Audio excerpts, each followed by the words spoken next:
ان الحمد للہ الصلاۃ والسلام علی الاشرف الانبیاء والمرسلین نبینا محمد صلی اللہ علیہ وسلم وعلی آلہ واصحابہ اجمعین۔ اللہم ارنا الحق حقا وارزقنا اتباعہ وارنا الباطل باطلا وارزقنا اجتنابہ، آمین یا رب العالمین۔ میرے نہایت محترم ناظرین، آپ کیو ڈاٹ گرامر دیکھ رہے ہیں اور میں آپ کے سامنے آپ کا ہوسٹ شاہد ملک۔ ہم نے ایک تعارف رکھا آپ کے سامنے جس میں یہ بتایا کہ منکرین حدیث سر اٹھا رہے ہیں اور کوئی ان کو جواب دینے والا نہیں ہے، تو میں نے اپنی ذمہ داری محسوس کرتے ہوئے آپ کے سامنے وہ باتیں رکھیں کہ یہ کیوں ضروری ہے، اور ان کی جو باطل نظریات ہیں، چند لوگ ہیں جو اس کو فالو کر رہے ہیں، تو ان کے سامنے حقائق رکھنے کے لیے یہ کچھ گزارشات آپ کے سامنے رکھ دی تھیں۔ آج اس کے سلسلے میں اگلی ویڈیو میں اس لیے بنا رہا ہوں کہ جس میں یہ انشاءاللہ بات واضح ہو جائے گی کہ نبی اکرم صلی اللہ علیہ وسلم پر وحی کے علاوہ بھی اللہ تعالیٰ کی طرف سے وحی نازل ہوتی تھی۔ وہ قرآن کی تشریح اور قرآن کو کھول کھول کر بیان کرنے والی ہدایات جو نبی اکرم صلی اللہ علیہ وسلم نے پہنچائیں اپنے ماننے والوں کو، اور انہوں نے ان کو لکھا، اور لکھنے کے بعد ان کو انہوں نے محفوظ کیا، اور اللہ تعالیٰ نے جس طرح قرآن کی حفاظت کی اسی طرح اس تشریح کی بھی حفاظت کی جس کو ہم احادیث نبوی کہتے ہیں، اور وہ الحمدللہ اسی حالت میں ہمارے سامنے پہنچی، ہم تک پہنچی جس طرح قرآن پہنچا۔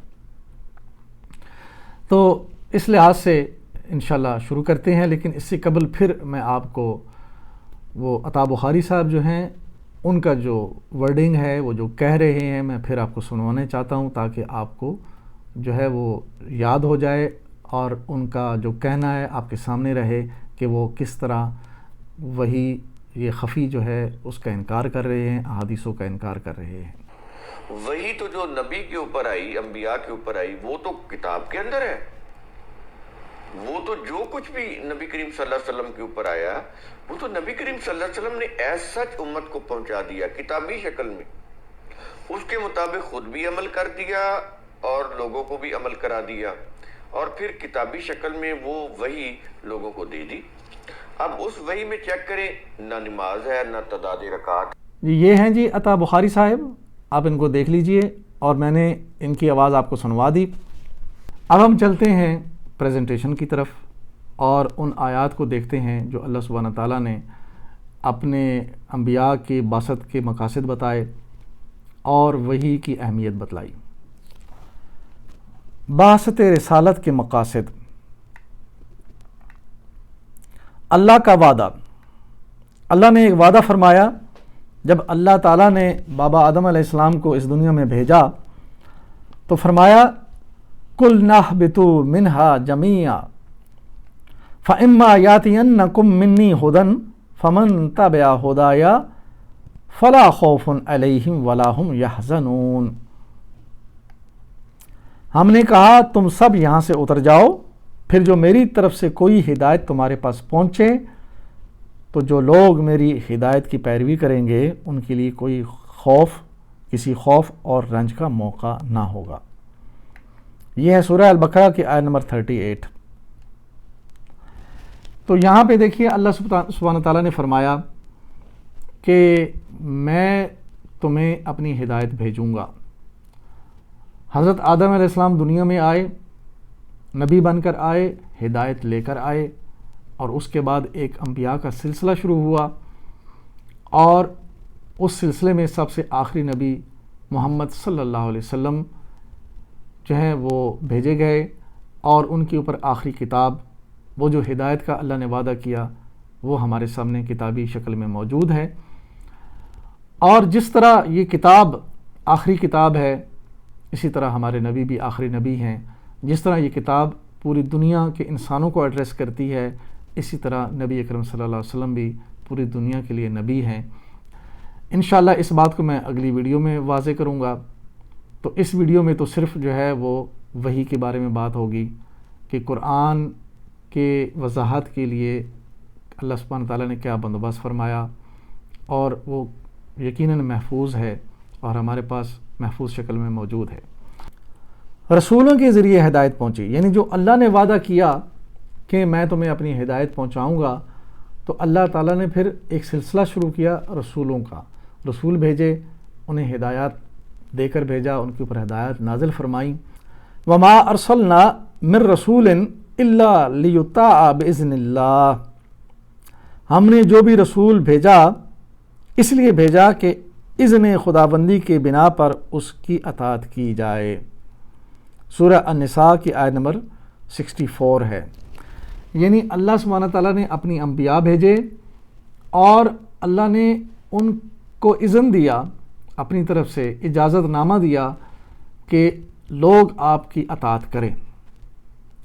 تو یہ ہے انبیاء کی اطاعت، اور اس میں ہمارے جو نبی آخری ہیں نبی اکرم صلی اللہ علیہ وسلم، ان کی اطاعت ہمارے لیے لازم ہے اللہ کے قرآن کے حکم کی وجہ سے۔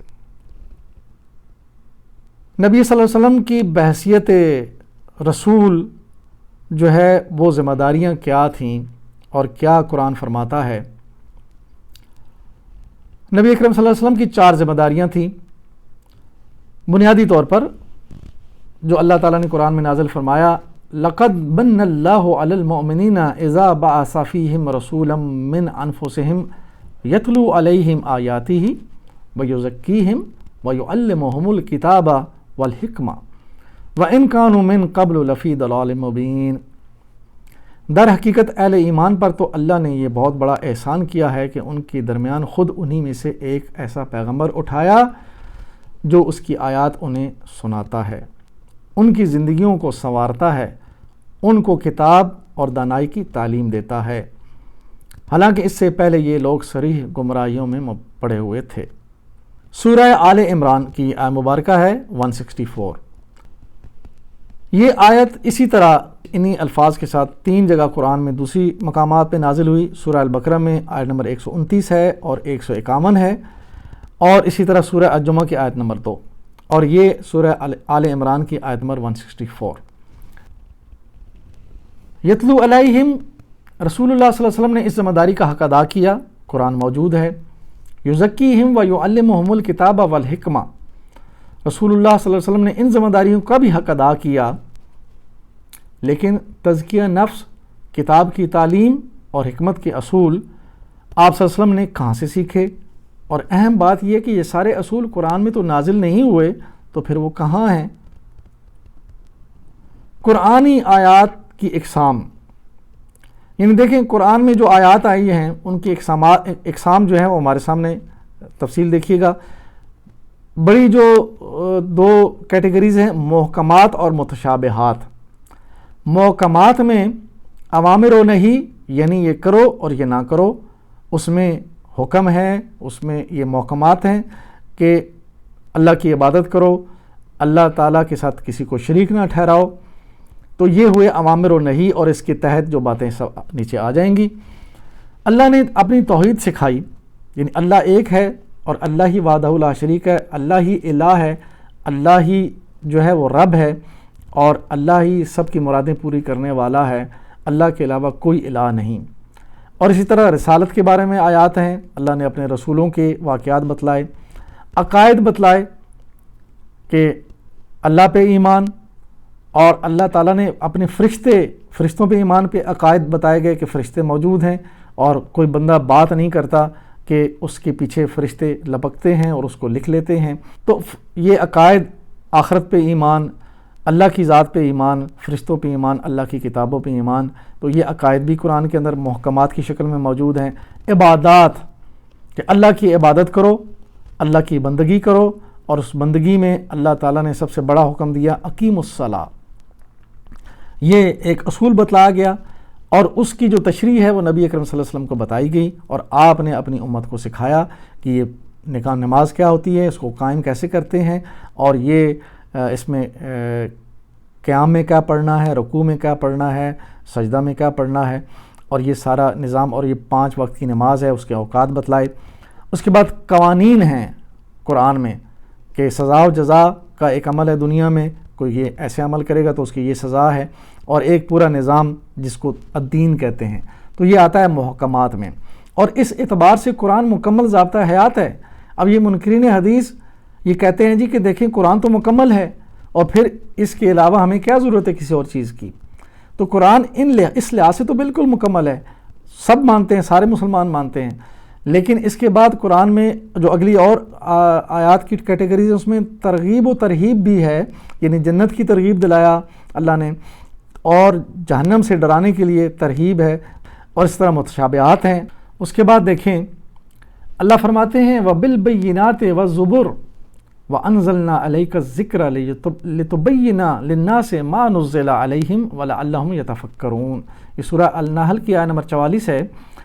پچھلے رسولوں کو بھی ہم نے روشن نشانیاں اور کتابیں دے کر بھیجا تھا، اور اب یہ ذکر تم پر نازل کیا، یعنی اللہ تعالیٰ نے اپنے نبی کو فرمایا کہ آپ پر یہ ذکر نازل ہوا تاکہ لوگوں کے سامنے اسے کھول کھول کر بیان کر دو ان کے لیے،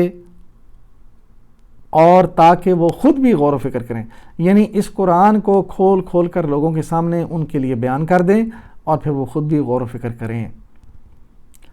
اب سوال یہ ہے کہ اس ذکر کو مبین کرنے کے لیے کسی تربیت کی ضرورت تھی یا نہ تھی؟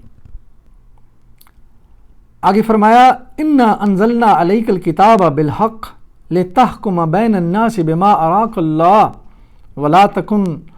وَلَا تَكُنْ لِلْخَائِنِينَ خَصِيمًا۔ یہ سورہ النساء۔ فرمایا اے نبی ہم نے یہ کتاب حق کے ساتھ نازل کی، آپ کی طرف نازل کی، تاکہ جو راہ راست اللہ نے تمہیں دکھائی ہے اس کے مطابق لوگوں کے درمیان فیصلہ کرو، اور تم بددیانت لوگوں کی طرف سے جھگڑنے والے نہ بنو۔ اب یہ دیکھیں، یہ اراک اللہ جس میں ذکر ہے، اللہ نے آپ کو دکھایا اور آپ کو سکھایا اور آپ کو سمجھایا۔ قرآن میں کون سی آیات ہیں جس سے پتہ چلے کہ اللہ تعالیٰ نے آپ علیہ السلام کو یہ سب کچھ سکھایا بتایا؟ وہ تو قرآن کے اندر نہیں ہے، تو لا مالا وہ قرآن سے باہر ہے۔ آگے دیکھیے آیت مبارکہ ہے سورہ القیامہ کی، لا تحرک بہ لسانک لتعجل ان علینا جمعہ وقرآنہ وَإِذَا قَرَأْنَاهُ فَاتَّبِعْ قُرْآنَهُ ثُمَّ إِنَّ عَلَيْنَا بَيَانَهُ۔ اے نبی اس وحی کو جلدی جلدی یاد کرنے کے لیے اپنی زبان کو حرکت نہ دو، اس کو یاد کرا دینا، پڑھوا دینا ہماری ذمہ داری ہے، لہٰذا جب ہم اسے پڑھ رہے ہوں تو اس وقت تم اس کی قرأت کو غور سے سنتے رہو، پھر اس کا مطلب سمجھا دینا، وہ بھی ہمارے ہی ذمہ ہے۔ یہ بیانہ ثم علینا بیانہ، یہ دیکھیں قرآن کی کون سی آیت ہے جس سے پتہ چلے کہ اللہ تعالیٰ نے آپ علیہ السلام کو یہ سب کچھ سکھایا سمجھایا؟ یہ قرآن کی آیات ہیں، کسی کتاب کی بات نہیں کر رہا، کسی مولوی کی لکھی ہوئی نہیں ہے، کسی انسان کی لکھی ہوئی نہیں ہے۔ تو کیا یہ مذاق ہے کہ اللہ تعالیٰ فرما رہا ہے کہ میں نے جو آپ کی طرف بھیجا اس کو، اس کا بیان یعنی بین سے ہے، اس کو کھول کھول کر اس کو واضح کرنا، اس کی تشریح سمجھانا، یہ ہمارا کام ہے۔ تو کیا اللہ نے وہ کام نہ کیا؟ اور جب وہ کام کیا تو پھر کیا اس کو محفوظ نہ کیا؟ کیا یہ صرف ان لوگوں کے لیے تھا جو آپ کی حیات میں آپ کے ساتھ تھے؟ کیا بعد میں آنے والے لوگوں کے لیے ضروری نہیں تھا کہ اس قرآن کو سمجھیں؟ اور اگر یعنی منکرین حدیث کیا چاہتے ہیں؟ وہ یہی تو چاہتے ہیں کہ نبی اکرم صلی اللہ علیہ وسلم کی زندگی کو ہماری یعنی اس دین سے نکال دیا جائے، آپ کی جو سیرہ مبارکہ ہے اس کو دین سے نکال دیا جائے، احادیثوں کو نکال دیا جائے، پھر قرآن ہے، پھر اس کو ہم جیسے اپنی مرضی سے موڑیں، جس طرح موڑیں، جس طرح اس کی تعویلیں کریں وہ کرتے چلے جائیں، پھر ہم نماز بھی نہ پڑھیں، پھر ہم روزہ بھی نہ رکھیں، پھر حج بھی نہ کریں، زکوٰۃ بھی نہ دیں، کوئی پابندی نہ ہو، اور پھر ہم چاہیں کہ ہم مسلمان بھی رہیں اور جنت بھی چلے جائیں۔ تو پھر آپ دیکھ لیجئے یہ کیسے ممکن ہے۔ دیکھیے میں نے آپ کے سامنے جو یہ آیات رکھی ہیں ان کا جواب کہاں سے ملے گا؟ ان سارے سوالات کا ایک ہی جواب ہے کہ اللہ اپنے نبی صلی اللہ علیہ وسلم سے وحی جلی کے علاوہ وحی خفی کے ذریعے سے بھی جب چاہتا رابطہ فرماتا تھا۔ مگر اس کا ثبوت کیا ہے؟ ہاتو برہانکم ان کنتم صادقین، یعنی قرآن کہتا ہے کہ اندھوں کی طرح کسی چیز کو فالو مت کرو، دلیل کے پیچھے چلو۔ اب میں نے آپ کے سامنے جو آیات رکھی ہیں وہ بذات خود جو ہے وہ سیلف ایکسپلینیٹری ہیں، یعنی بالکل بات واضح ہے، لیکن اس کے باوجود بھی جو میرا کلیم ہے کہ وہی جو ہے خفی موجود تھی اور نبی اکرم صلی اللہ علیہ وسلم کے اوپر آیا کرتی تھی، جس کا یہ انکار کر رہے ہیں۔ وہ یہ کہتے ہیں کہ وہ تو صرف قرآن کے اندر موجود ہے، نبی اکرم صلی اللہ علیہ وسلم نے جو بھی فرمایا وہ قرآن میں موجود ہے، اور حدیث کی بات ہو تو وہ کہتے ہیں کہ یہ حدیث قدسی ہی قرآن ہے، اور نبی صلی اللہ علیہ وسلم کی جو حدیث ہے وہ بھی یہی حدیث ہے، یہی قرآن ہے، قرآن ہی حدیث بھی ہے، حدیث قدسی بھی ہے، اور یہ قرآن بھی ہے، یہ تینوں چیزیں ایک ہی جیسی ہیں۔ یہ تو وہ بات ہوئی جو کرسچین کہتے ہیں کہ اللہ ایک ہے لیکن وہ تین ہیں۔ تو یہ کیسے ممکن ہے کہ یعنی قرآن بھی وہی ہو اور حدیث قدسی بھی وہی ہو اور حدیث نبوی بھی وہی چیز ہو؟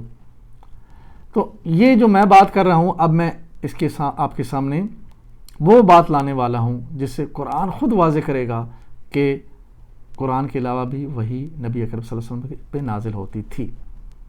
اور جیسے میں نے آپ کے سامنے عرض کیا کہ لا یاتیہ الباطل من بین یدیہ ومن خلفہ، اس قرآن کے نہ آگے سے کوئی باطل داخل ہو سکتا ہے نہ اس کے پیچھے سے داخل ہو سکتا ہے۔ اور پھر قرآن فرماتا ہے کہ ہم اس باطل کے اوپر ایسی چوٹ کرتے ہیں کہ اس کا دماغ پھٹ جاتا ہے۔ تو اب دماغ پھٹنے والا ہے اور قرآن کی چوٹ دیکھیں ان کے اوپر لگنے والی ہے۔ اگلی آیت مبارکہ دیکھتے ہیں۔ وَإِذْ أَسَرَّ النَّبِيُّ إِلَىٰ بَعْضِ أَزْوَاجِهِ حَدِيثًا فَلَمَّا نَبَّأَتْ بِهِ وَأَظْهَرَهُ اللَّهُ عَلَيْهِ عَرَّفَ بَعْضَهُ وَأَعْرَضَ عَن بَعْضٍ فَلَمَّا نَبَّأَهَا بِهِ قَالَتْ مَنْ أَنبَأَكَ هَٰذَا قَالَ نَبَّأَنِيَ الْعَلِيمُ الْخَبِيرُ۔ یہ سورہ التحریم ہے۔ نبی صلی اللہ علیہ وسلم نے ایک بات اپنی ایک بیوی سے راز میں کہی تھی، پھر جب اس بیوی نے کسی اور پر وہ راز ظاہر کر دیا، یعنی وہ راز جب دوسری بیوی پر ظاہر ہو گیا تو اللہ نے نبی کو اس افشاء راز کی اطلاع دے دی۔ وَأَظْهَرَهُ اللَّهُ عَلَيْهِ، یہ آیت مبارکہ کا ترجمہ ہے کہ اللہ نے اس کو ظاہر کر دیا اپنے نبی پر، تو نبی نے اس پر کسی حد تک، یعنی اس بیوی کو نبی صلی اللہ علیہ وسلم نے جب اللہ نے بتلا دیا تو اس بات کو ان سے رکھا ان کے سامنے، اور کسی حد تک اس بیوی کو خبردار کیا اور کسی حد تک اس سے درگزر کیا، یعنی انہوں نے جا کے دوسری کے سامنے جب یہ راز کی بات رکھی تو وہ جو باتیں ہوئیں ان میں سے کچھ باتیں بتا دیں، کچھ نہیں بتائیں۔ پھر جب نبی نے اسے افشاء راز کی یہ بات بتائی تو اس بیوی نے، یعنی ان بیوی نے جو پوچھا پھر کہ آپ کو اس کی کس نے خبر دی، تو نبی صلی اللہ علیہ وسلم نے فرمایا کہ مجھے اس نے خبر دی جو سب کچھ جانتا ہے اور خوب باخبر ہے۔ دیکھیے یہ آیت مبارکہ بڑی اہم ہے کہ جس میں اللہ سبحانہ تعالیٰ یہ واضح کر رہے ہیں کہ ایک واقعہ ہوا اور دنیا میں زمین پر واقعہ ہو رہا ہے اور اللہ تعالیٰ آسمان سے دیکھ رہا ہے، تو اللہ تعالیٰ نے فوراً اپنے نبی کی طرف وحی کی اور وہ واقعہ بتا دیا۔ اور اس میں دیکھیں کہ اس میں حدیث رسول کا جو ہم کہتے ہیں نا کہ نبی صلی اللہ علیہ وسلم کی احادیث ہیں، سب سے پہلے تو وہ بات واضح ہو رہی ہے۔ دیکھیے پھر آیت مبارکہ وَإِذْ أَسَرَّ النَّبِيُّ إِلَىٰ بَعْضِ أَزْوَاجِهِ حَدِيثًا، یعنی نبی نے اپنی ایک بات جو ہے اپنی بیوی کے سامنے راز کے طور پہ رکھی، تو یہاں پہ حدیثہ نبی کی بات کو ظاہر کیا جا رہا ہے۔ یہ جو کہہ رہے ہیں کہ اللہ کا کلام ہی اللہ کی نبی کی حدیث ہے، تو یہ انکار تو یہاں پہ ہو رہا، قرآن کر رہا ہے انکار اس بات کا۔ قرآن کہہ رہا ہے کہ نبی جو کہتا ہے وہ بھی حدیث ہے، تو اس کو حدیث کا۔ اور پھر وہ جو بات ہوئی اللہ تعالیٰ کے نبی نے کچھ راز کی بات اور یہ کہہ بھی دیا کہ یہ راز ہے، تو انہوں نے اس راز کو جا کے دوسری بیوی کے ساتھ ڈسکس کیا۔ اب وہ معاملہ کیا تھا قرآن کے اندر تو نہیں ہے، لیکن یہ بات واضح ہو رہی ہے کہ اللہ تعالیٰ کے نبی کے ساتھ قرآن کے علاوہ رابطہ تھا۔ آپ یہ واقعہ قرآن سے کہیں سے بھی ڈھونڈ کے دکھائیں، بتائیں کہ کہاں پہ وہ جو آپ کہتے ہیں کہ پوری اللہ تعالیٰ کے نبی کی باتیں جو ہیں قرآن کے اندر موجود ہیں، اس کے علاوہ کچھ نہیں ہے۔ تو وہ کہاں پہ ہیں وہ واقعہ اور اس کی تفصیلات کدھر ہیں. اب یہ واقعہ یقیناً اس کے اندر بہت بڑے اسباق ہیں اور ہم اس پہ نہیں جائیں گے، لیکن ایک عام آدمی کے لیے اگر دیکھا جائے تو اس آیت سے وہ کیا حاصل کرے گا؟ اصل بات یہ ہے کہ اللہ تعالیٰ نے قرآن کے اندر باطل داخل ہونے کے سارے راستے بند کر دیے. تو یہ ایک راستہ جو انہوں نے اختیار کیا کہ قرآن کے اندر ساری ہی حقیقتیں موجود ہیں، کچھ بھی جو ہے قرآن سے باہر نہیں، تو اللہ نے یہ آیت نازل کر کے رہتی دنیا تک اس باطل کا جو توڑ سامنے رکھ دیا کہ وہ جو کبھی بھی کہے گا کوئی کہ قرآن کے اندر ہی سب کچھ ہے، اس کے باہر کچھ نہیں، تو یہ آیت سامنے رکھ دی جائے اور ان سے پوچھا جائے کہ یہ کدھر ہے یہ معاملہ. تو اللہ تعالیٰ سے دعا کرتے ہیں ہم کہ اللہ تعالیٰ ہمیں ان باتوں کو سمجھنے کی توفیق عطا فرمائے. خصوصی طور پر میں ان لوگوں سے مخاطب ہوں جو یہ عطا بخاری صاحب سے متاثر ہیں اور ان کا جھوٹ تو قرآن سے ثابت ہو گیا. میں نے چند آیات، آپ ان کو بار بار سنیں، خود بھی پڑھیں، ان کا ترجمہ پڑھیں، تفسیر پڑھیں، اور آپ کو پتہ چلے گا کہ واقعی میں یہ نبی صلی اللہ علیہ وسلم کی جو ذمہ داریاں تھیں اس میں یہ سب کچھ شامل تھا اور اللہ نے آپ کو سکھایا. احادیث جو ہیں وہ بھی اللہ کی وحی کی صورت میں ہمارے سامنے موجود ہے.